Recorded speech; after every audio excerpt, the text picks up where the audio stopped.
Menjaga kesehatan lambung itu penting.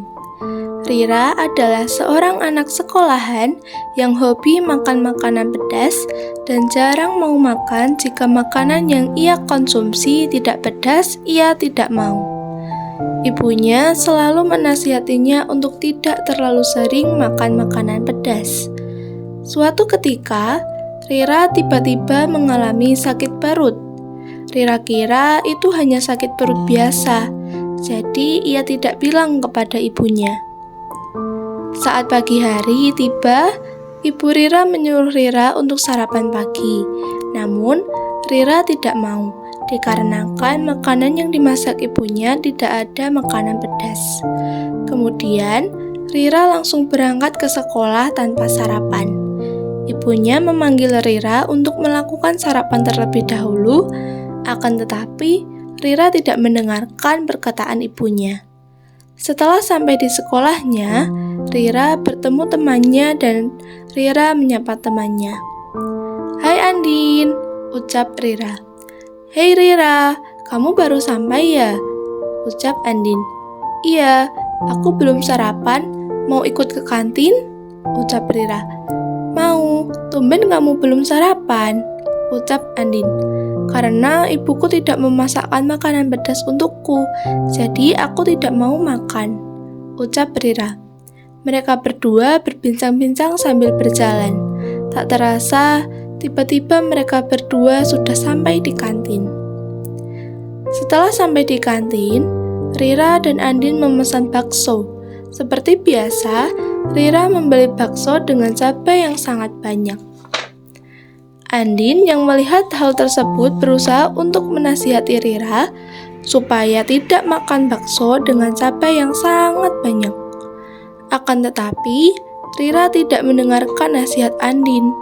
Setelah selesai, mereka berdua kembali ke kelas. Menit demi menit berjalan, tak terasa bel pulang sekolah berbunyi. Akhirnya, Rira pulang ke rumahnya. Setelah sampai di rumahnya, Rira merasa perutnya tiba-tiba terasa sakit dan hampir pingsan. Ibunya terkejut melihat Rira yang hampir pingsan dan membawanya ke rumah sakit. Setelah sampai di rumah sakit, Rira diperiksa oleh dokter.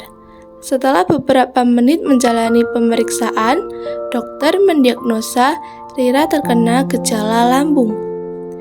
Rira harus menjalani perawatan di rumah sakit untuk sementara waktu. Kemudian, Ibu Rira menghampiri Rira. Kemudian, Rira menangis karena merasa bersalah kepada ibunya dan tidak pernah mendengarkan nasihat ibunya. Kemudian, Rira meminta maaf kepada ibunya dan ia tidak akan mengulanginya lagi. Ibu Rira pun memaafkan Rira. Seminggu kemudian, Rira diperbolehkan pulang dari rumah sakit karena kondisi tubuhnya sudah stabil. Dokter pun memberikan saran kepada Rira untuk menjaga pola makan dan tidak boleh mengonsumsi makanan pedas terlalu banyak. Rira pun mendengarkan ucapan dokter tersebut. Rira mulai menjalani kehidupan yang sehat dengan mengatur pola makan yang tepat, tidak seperti sebelumnya. Rira juga mulai mendengarkan nasihat ibunya. Rira mulai menjadi anak yang berbakti, tidak seperti sebelumnya yang suka membantah nasihat ibunya. Karena kejadian tersebut, Rira akhirnya mulai memahami bahwa menjaga kesehatan tubuh itu penting. Amanat yang dapat diambil dari cerita pendek tersebut adalah jangan suka membantah jika diberi nasihat, jangan suka makan makanan yang tidak sehat, dan yang paling penting, menjaga pola makan atau kesehatan tubuh itu penting.